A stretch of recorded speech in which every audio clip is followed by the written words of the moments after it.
तो इससे पहले वाले लेक्चर में हमने बात किया था कि वीएस और आईएस जो है, ये पहला पार्ट ये वाला हमने सॉल्व कर लिया था। VS and VS equal to 16 volt, IS का वैल्यू निकाला गया था जो कि 2 एम्पियर आया था। अब इसमें हम बात करेंगे कि जब ये सोर्स करंट दे रखा है, ये आईएस दे रखा हुआ है, ये आईएस करंट जब दे रखा है, ये वाला करंट आईएस दे रखा है, वो है 16 एम्पियर।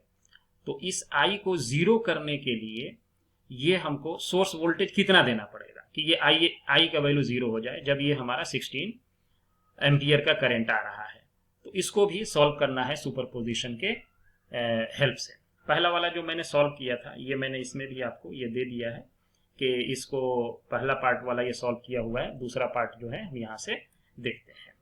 तो दूसरा पार्ट में ये कह रहा है कि आपका जो है, कह रहा है कि ये आपका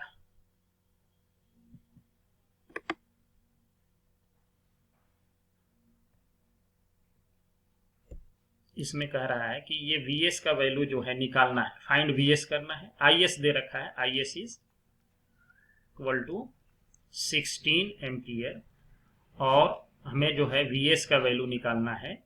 Vs क्या होगा कि जिसकी वजह से I का वैल्यू जीरो हो जाए, इसमें करंट जीरो हो जाए, और सुपरपोजिशन लगाना है। ये भी बात ध्यान रखना है, सुपरपोजिशन लगाना है। We have to use superposition. तो सुपरपोजिशन में हमें पता है कि एट ए टाइम एक ही सोर्स होगा। तो मान लिया जाए कि हमने जो है एट ए टाइम पहले जो है ये वोल्टेज सोर्स को रखा और करंट सोर्स को हटा दिया। सपोज कि ये मैंने वोल्टेज सोर्स यहाँ पे डाल दिया और करंट सोर्स को रिमूव कर दिया। ये है आपका नया सर्किट डायग्राम जब इसको हम करंट सोर्स को रिमूव करेंगे। तो ऐसा है, ये हमारा 4 ओम हो गया, ये हमारा 10 ओम हो गया, ये हमारा 4 ओम हो गया, ये हमारा 4 ओम हो गया, और ये प्लस माइनस Vs है, ये दे रखा है। ये Vs का वैल्यू निकालना है। तो अब करंट सोर्स को क्या कर दिया, ओपन कर दिया। अब इसमें करंट जो है आई जीरो नहीं होगा क्योंकि एक सोर्स नहीं है हमारे पास। तो मान लीजिए कि इसमें करंट अभी जो फ्लो कर रहा है वो I1 है, ऐसे फ्लो कर रहा है। अब करंट फ्लो करेगा क्योंकि एक सोर्स नहीं है, दोनों सोर्स की वजह से ये करंट जीरो हुआ था। तो अब एक सोर्स की वजह से ये करंट मान लिया I1 है, तो अब इस I1 का वैल्यू निकालना पड़ेगा। तो क्या देखते हैं हम कि ये दोनों सोर्स आपस में कैसा कनेक्टेड है, सीरीज में। उसका इक्विवेलेंट इसके साथ पैरेलल में कनेक्टेड है और टोटल का इक्विवेलेंट इसके साथ सीरीज में है। So R equivalent, total R equivalent will be equal to 4 plus 14 parallel with 4, यानी ये 14 हो गया, इसके साथ ये पैरेलल में 4 हो गया और उसके साथ ये सीरीज में हो गया। तो इसको जब हम सॉल्व करेंगे तो 4 plus 14 multiplied by 4 divided by 14 plus 4। इसको जब हम सॉल्व करते हैं, इस इक्विवेलेंट रेसिस्टेंस को जब आप सॉल्व करेंगे तो ये कितना आता है, ये आ जाएगा 64/9 आ जाएगा। ये 64/9 ओम आ गया। ये टोटल इक्विवेलेंट रेसिस्टेंस हुआ। इसको काटेंगे फिर इसको सॉल्व करेंगे तो 64/9 आ गया। अब आगे देखिए, ये तो इक्विवेलेंट रेसिस्टेंस आया, यहां से यहां तक का आर इक्विवेलेंट निकल के आया जो कि ये है 64/9। अब इसका करंट निकाल लीजिए। यहां पे करंट कितना फ्लो करेगा, आई। तो I current Ohm's law will be equal to Vs voltage divided by equivalent resistance, यानी 64/9। ये 9 ऊपर चला जाएगा तो ये टोटल करंट यहां से ये सोर्स जो है देने लगेगा। यहां से ये टोटल सोर्स का ये करंट आ गया। अब इस करंट को क्या करना है, मुझे फिर 2 पार्ट में डिवाइड करना है। ये parallel rule, current division rule लगेगा। तो एक ये है और इसका इक्विवेलेंट इसके पैरेलल में है।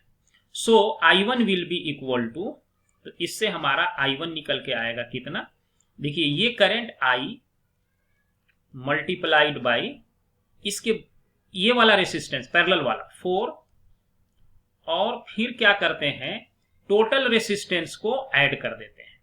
तो 4 प्लस ये हो जाएगा 14। तो अब इसमें क्या है कि ये हो गया 14, ये हो गया 2I/9। अब I का जो वैल्यू है ये डाल देते हैं इसमें, तो 2/9 9 into VS into 9 divided by 64। तो ये 9 से 9 कैंसिल हो जाएगा, 2 से 32, यानी कि ये हमारा I1 जो करंट होगा, I1 will be equal to कितना होगा बताइए, I1 equal to VS by 32। ये हो गया I1 का वैल्यू।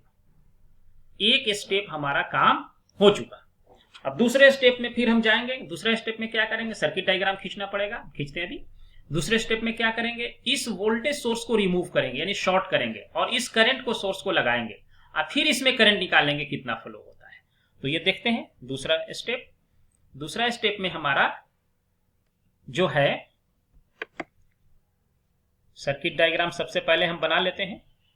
तो सर्किट डायग्राम बनाने के लिए देखिए दूसरे स्टेप का सर्किट डायग्राम ये हमारा होगा, यानी कि वोल्टेज सोर्स को क्या कर दिया, रिमूव कर दिया और अब हमने यहां पे करंट सोर्स को ऐड करना है। This is our diagram that has to be added like this. ये current source is now included and its value is given as 16 ampere. ये हमारा कितना है, 4 का है, ये 10 है, ये भी 4 है, ये भी 4 है। ध्यान से देखिए, इस तरह का इक्विवेलेंट मैंने इसके पार्ट 1 में डिस्कस किया था जो कि डिस्क्रिप्शन लिंक में अवेलेबल है। अब इसमें करंट निकालना है, डेफिनेटली करंट का डायरेक्शन ऐसे ही होगा। ये दोनों हमारा क्या हो जाएगा, पैरेलल में हो जाएगा। इस दोनों का इक्विवेलेंट रेसिस्टेंस पैरेलल में हो जाएगा, तो उसका एक इक्विवेलेंट सर्किट और खींच देते हैं ऐसे। ये हमारा हो गया ऐसे, ये हो गया ऐसे और ये 16 एम्पियर का करंट जो है ये ऐसे आ रहा है। ये 16 एम्पियर हो गया, ये हो गया 4, ये हो गया 10, ये हो गया 4। ये फिर करंट डिवीजन रूल लगाएंगे, ये बड़ा इंपॉर्टेंट रूल है, इसको I2 मान ली। एक यहां हम एक्सप्लेन एक बार और कर देते हैं करंट डिवीजन रूल। मान लिया यहां पे हमारे पास दो रेसिस्टेंस पैरेलल में है और इधर से कोई करंट I आ रहा है, इसका वैल्यू R1 है, ये रेसिस्टेंस R2 है। अगर इसमें हमको करंट I1 निकालना है और इसमें करंट I2 निकालना है, कैसे डिवाइड होगा ये करंट, तो I1 जो निकालना है ये क्या करेंगे, ये सोर्स करंट जो आ रहा है इसके पैरेलल वाले ब्रांच से मल्टीप्लाई करेंगे, इसके इधर वाले से, और दोनों को ऐड करके डिवाइड कर देते हैं। उसी तरह से I2 अगर निकालना हो तो क्या करेंगे, I multiplied by R1 divided by R1 plus R2। ये बहुत इंपॉर्टेंट फॉर्मूला है, ये बार बार यूज होता है, मैंने यहां आपको फिर से लिख दिया है। अब उसी को यूज करके इसमें I2 निकालना है। ये हमारा कितना है, ये 4 और 4 का इक्विवेलेंट कितना आ जाएगा, 4 16 8, ये 2 हो जाएगा हमारे पास, 4 नहीं, ये 2 ओम होगा। तो अब इसमें क्या करना है, मुझे I2 निकालना है। तो I2 will be equal to, देखिए सोर्स करंट कितना है 16, इसके बगल वाला रेसिस्टेंस कितना है, ये 4, इससे मल्टीप्लाई होगा और इस टोटल रेसिस्टेंस को ऐड करके डिवाइड करना पड़ेगा। तो ये हो गया 12 प्लस 4, यानी कि कितना हो गया 16।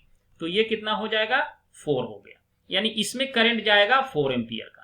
अब एज पर क्वेश्चन ये कह रहा है कि इस करंट I को क्या होना है, 0 होना है। और I है कितना, 2 करंट इसमें आ रहा है, एक I1 माइनस I2, एक दोनों का डायरेक्शन अपोजिट है। और I2 हमारा आ गया 4 और I1 कितना आया था, VS बाई 32 आया था, पिछले में VS बाई 32 आया था। I1 इक्वल टू हो गया 0।